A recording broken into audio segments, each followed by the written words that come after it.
जंगल में रह जया आदिवासी जंगल रखवाला रे।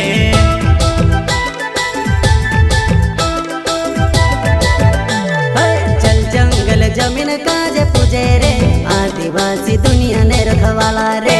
बाप देव खतरी काज पूजे रे आदिवासी सबसे निराला रे।